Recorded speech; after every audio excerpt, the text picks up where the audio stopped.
হাজোৰ অগ্ৰণী শিক্ষানুষ্ঠান বৰমবৈ আঞ্চলিক হাইস্কুলৰ বাৰ্ষিক বঁটা বিতৰণী। বৰমবৈ আঞ্চলিক হাইস্কুল পৰিচালনা আৰু উন্নয়ন সমিতিৰ সভাপতি হিতেন দাসৰ সভাপতিত্বত আয়োজন কৰা হয় এই বাৰ্ষিক বঁটা বিতৰণী অনুষ্ঠান।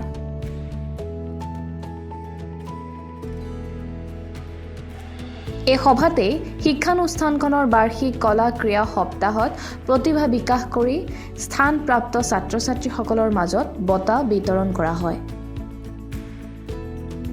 এইবাৰ ৰাষ্ট্ৰীয় কিক বক্সিং প্ৰতিযোগিতাত মুম্বাইত সোণৰ পদক অৰ্জন কৰি অসম তথা হাজো অঞ্চললৈ গৌৰৱ কঢ়িয়াই আনিবলৈ সক্ষম হোৱা শিক্ষানুষ্ঠানখনৰ তৃতীয় শ্ৰেণীৰ ছাত্ৰ নিবিড় কাশ্যপক শিক্ষানুষ্ঠানখনৰ তৰফৰ পৰা বিশেষভাৱে অভিনন্দন জ্ঞাপন কৰা হয়। লগতে হাইস্কুল শিক্ষান্ত পৰীক্ষাত লেটাৰসহ প্ৰথম স্থানপ্ৰাপ্ত কীৰ্তি শিক্ষাৰ্থী মেৰাজুল ইছলামকো বঁটা বিতৰণ কৰা হয়। আজি বৰমবৈ আঞ্চলিক হাইস্কুলত বাৰ্ষিক অধিৱেশনৰ বঁটা বিতৰণী সভা। এই বঁটা বিতৰণী সভাত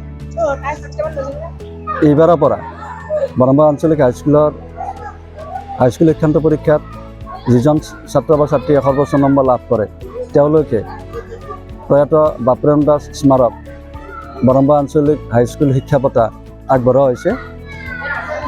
এই বঁটাটি আগবঢ়াবৰ সুবিধা দিয়াৰ বাবে বৰমবৈ আঞ্চলিক হাইস্কুলৰ প্ৰধান শিক্ষক শ্ৰীযুত ৰমণী কলিতাদেৱক মই ধন্যবাদ জনাইছোঁ।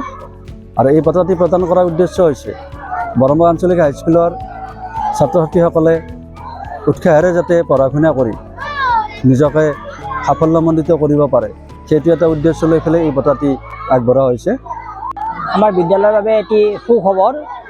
আমাৰ বিদ্যালয়ৰ তৃতীয় শ্ৰেণীৰ ছাত্ৰ নিবিড় কাশ্যপে ৰাষ্ট্ৰীয় পৰ্যায়ত যি কাৰাটে প্ৰতিযোগিতাত অংশগ্ৰহণ কৰি পুৰস্কাৰ বুটলি আনিবলৈ সক্ষম হৈছে।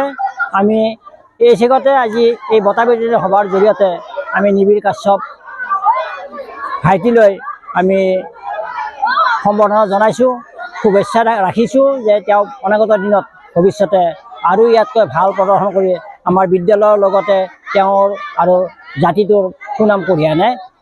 এইটোৰ কাৰণে মই নিবিড় কাশ্যপলৈ পুনৰ ধন্যবাদ জ্ঞাপন কৰিছোঁ। Bureau report B24 Assam north east.